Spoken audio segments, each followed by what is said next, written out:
com... Essa aqui vai pro Renan sem ser o pré-candidato, tá bom? Vai lá pro Renan das análises renais, tá bom? Perfeito. Porra, em que medida... Vamos lá. Se a gente fosse colocar o Renan, que é o mais jovem, Bolsonaro, como 1, e o Jair Bolsonaro como 10, onde é que tá o Flávio? Em qual critério tá essa escala? É uma escala de... É difícil, assim, porque carisma, porque Não é carisma, não. É de habilidade política. Habilidade política. Eu acho que o Flávio tem mais habilidade do que o Jair. Acho que o Jair tá mais próximo do Jair Renan. Então, mas calma aí. Você acha, então, que o Jair Bolsonaro pai me parece... O Flávio me parece dar mais mole, tá? Ele me parece se envolver com dinheiro com o lance de chocolate. Ele me parece ser o cara que compra uma casa do jeito esquisito, o cara que se envolve com o Banco Master, entendeu? Aí a gente pode parar a pensar, e fazendo advogado do diabo do pai, do Bolsonaro aqui, eu diria que, porra, esse cara, eu até acredito que ele não foi tão corrupto, mas não sei se é porque ele não quis ou se é porque não chamaram, tá ligado? Porque tem uma diferença aí de jogar... O cara que joga o jogo, ele pode participar de coisas que o outro não. Então o Bolsonaro, por exemplo, por ser meio barulhento e tudo mais, ele fala umas paradas, fico pensando, tá? O que lhe coube foi o lance lá da casa funcional, lá do apartamento. O que lhe coube foi um golpe ali na gasolina, lá nos anos 70, entendeu?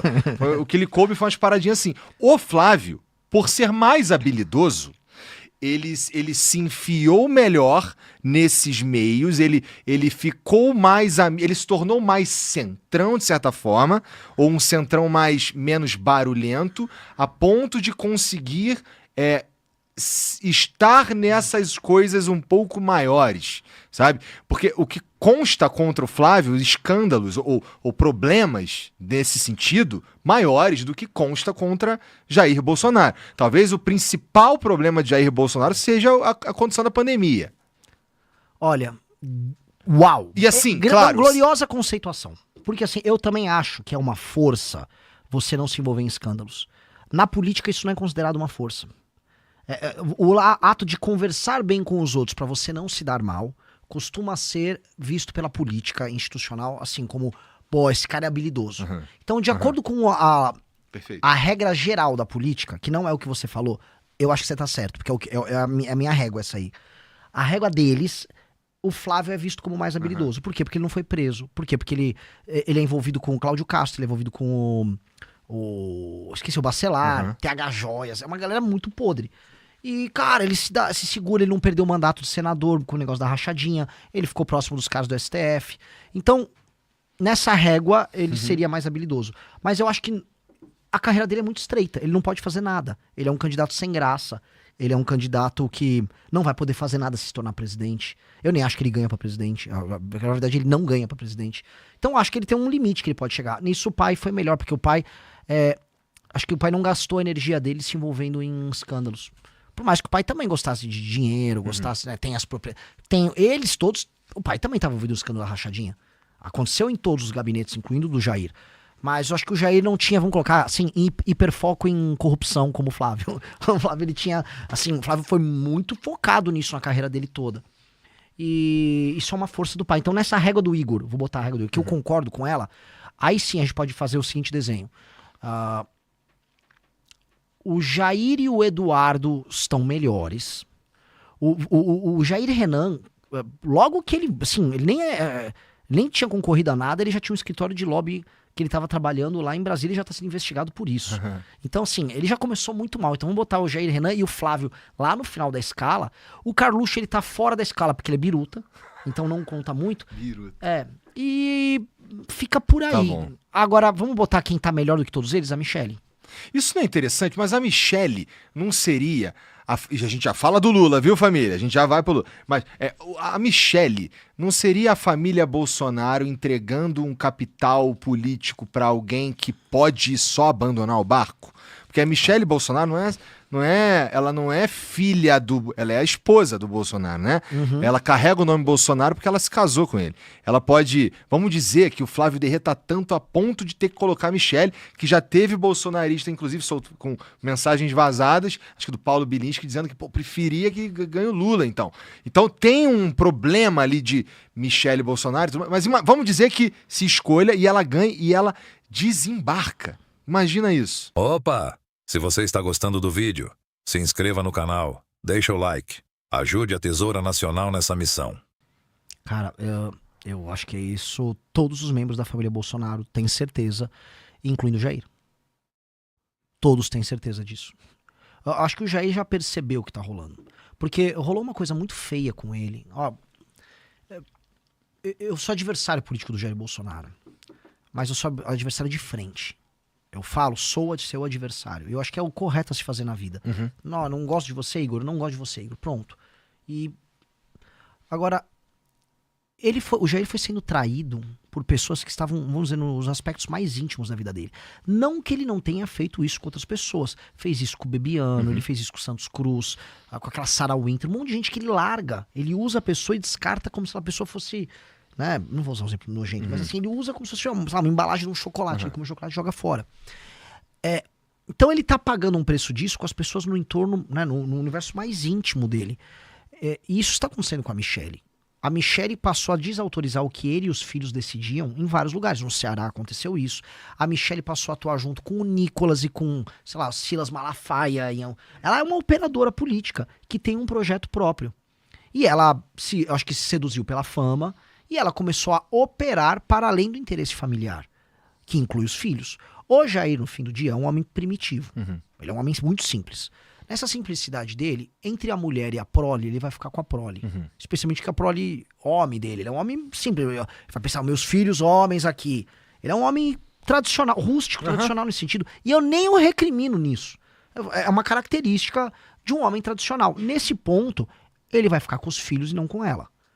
E nesse ponto ele já deve ter percebido o que aconteceu. Ele tá com ela ainda, tal, mas ele percebeu, os filhos claramente perceberam.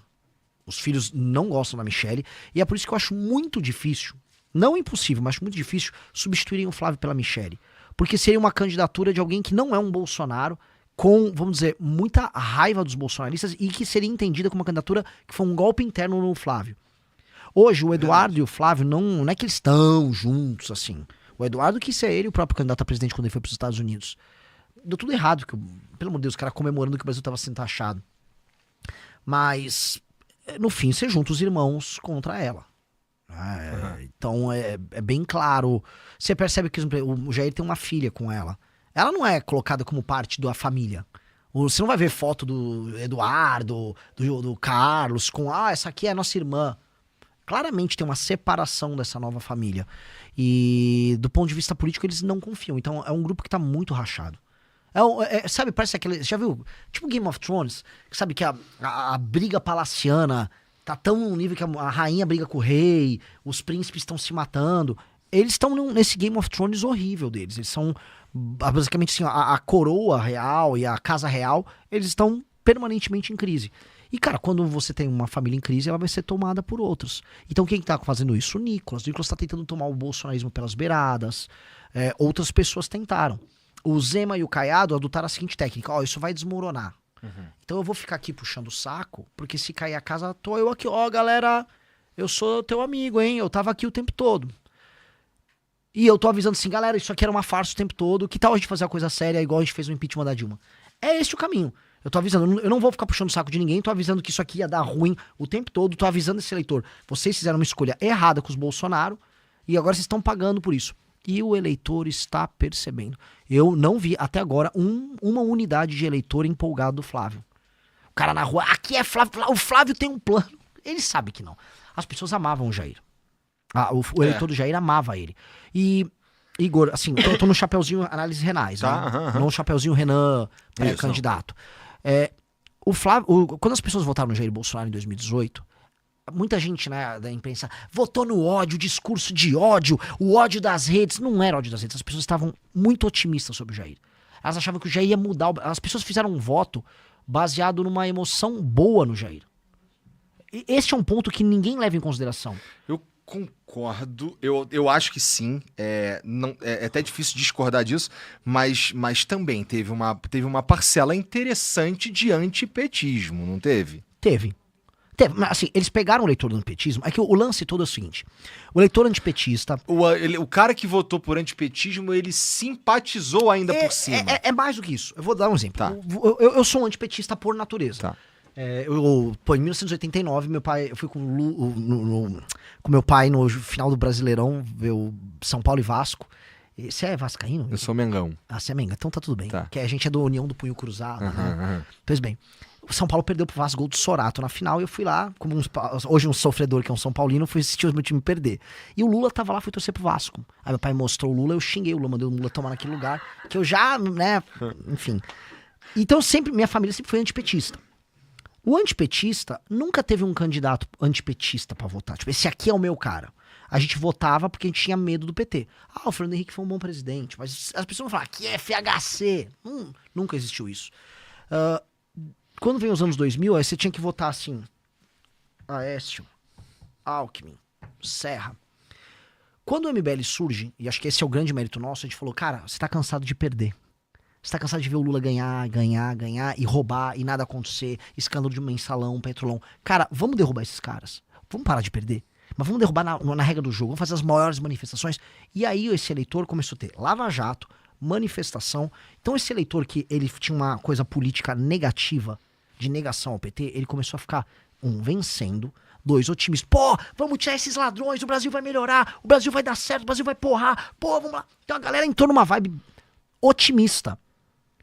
Quando você fica muito otimista, o que acontece? Em tudo na vida, você fica meio otário também. Você abre suas defesas, porque você tá otimista, e alguém pode te levar a erro.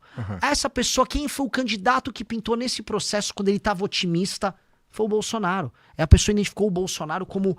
Pô, ele é que nem eu, ele quer matar os vagabundos, ele não é ladrão, ele tá apontando o dedo pros corruptos, ele é carismático, ele faz arminha. Eu acho que a construção desse cara também... Porque assim, quando a gente tá falando de um ponto em 2018, né? É claro que tem uma construção que vem antes, tem todos os escândalos, é a história que você estava contando. E o Bolsonaro, ele vem construindo uma reputação que essa, pra mim, é a maior mistério, é uma reputação de mito. Ali, a partir de 2016 pra frente, eu lembro, cara, sabe por que eu lembro? Porque eu tinha um canal de videogame antes, eu fazia vídeo de Mario Maker, sabe qual é? Mas de vez em quando eu fazia uns vlogs. Sim. E aí, teve um dia que os caras estavam indo nos meus vídeos lá, que eu não falava muito de política, mas não falava de política, os caras iam falar de Bolsonaro, de mito, não sei o quê. 2016. Isso. E eu vi as coisas que estavam acontecendo no mundo, né? E eu fiz um vlog pra falar, porra, mito? Calma aí, cara. O cara tá aí há mó tempão, deputado, ele não é exatamente o outsider, tá ligado? O que eu quero dizer é, lá em 2016 ele tava já construindo uma reputação de mito, e em 2018 ele sei lá, contou com a circunstância, né, de não ter o Lula, por exemplo, pra disputar, e levou. Sim, foi exatamente isso. Foi exatamente isso. E a construção do mito... pensa assim, o nome mito estava sendo usado não na política brasileira, mas o Rogério Ceni, ele tinha sido chamado de mito. E aí tinha na iconografia da internet essa coisa de chamar os outros de mito. Então era o mito Ceni. Esse foi um dos primeiros caras grandes a ter o nome mito. Ah, ele é um mito. Eu lembro que eu fiz uma pré-campanha para deputado estadual, não, uma campanha para deputado estadual do Paulo Batista, que era chamado de mito também pelas pessoas. E o Bolsonaro também era chamado de mito. Esse lance do mito era uma coisa de internet, de não quer futebol. Dizer que é um... Não, é que ele era um meme legal. Era legal você trollar na internet com o Bolsonaro. Era legal você gravar você... Tu diria que o Bolsonaro era o 6'7" da época? Ele era. Ele foi. Por isso que, repara assim, quem estava na tua live, está fazendo o live de Mário, você não era uma senhora de 60 anos, que é o público do Bolsonaro agora. Era um garoto. Era. O garoto, ele começa a campanha. Todo o fenômeno de política ou de meme começa com, em geral, homens jovens. Existem os memes de esquerda, os memes de, sei lá, memes gays. Existe um universo próprio. O grande meme da internet, entretanto, ele envolve muito futebol, game, zoeira, e ele é mais à direita. Esse meme, Bolsonaro surge nesse seio como meme, e aí ele cresce como meme, e aí as pessoas não souberam separar o que era o meme do que era o homem real. O Bolsonaro era um político falho, com vários problemas, beleza, mas não, ele é um mito. Não, vai ser demais. E aí ele era um homem muito falho, e as pessoas queriam acreditar que ele era o mito. Então as pessoas votaram no mito porque elas estavam muito otimistas, o Bolsonaro vai pra eleição, ele ganha a eleição, ele tem um evento que é um evento quase profético, o negócio da facada, sobreviver à facada. E aí as pessoas acharam que aquilo era quase simbolicamente falando, um rito de passagem. Ele toma uma facada e ele se torna outra coisa. E aí ele ganha a eleição, só que quem conhecia o Bolsonaro sabe sim que o Bolsonaro é um homem muito simples, não entende nada do que tá fazendo, tem seus problemas de corrupção e não sabe nada como resolver os problemas do Brasil. Ele só sabia falar os chavões. Cara, ele vira presidente e foi aquilo que a gente viu. Então, assim, quando você vota num meme, você tem as consequências de votar num meme. Mas as pessoas votaram num meme porque elas estavam otimistas. E era um sentimento bom que elas tinham com relação ao Bolsonaro. Pois bem, hoje não existe esse sentimento bom com o Flávio. Hoje as pessoas justificam a votação no Flávio, dizendo ele tem chance contra o Lula. É só isso. Ele tá na frente na pesquisa, o que vira quase uma profecia autorrealizável na cabeça deles. Se eu ficar falando que ele tá na frente da pesquisa, ele vai ficar na frente da pesquisa, e aí ele pode ficar na frente da pesquisa, e aí eu justifico que ele tá na frente da pesquisa. O lance é alguém avisar, cara, ele perde do Lula. Tudo desmorona. Não existe o Nicolas, que seria o grande porta-voz deles ali.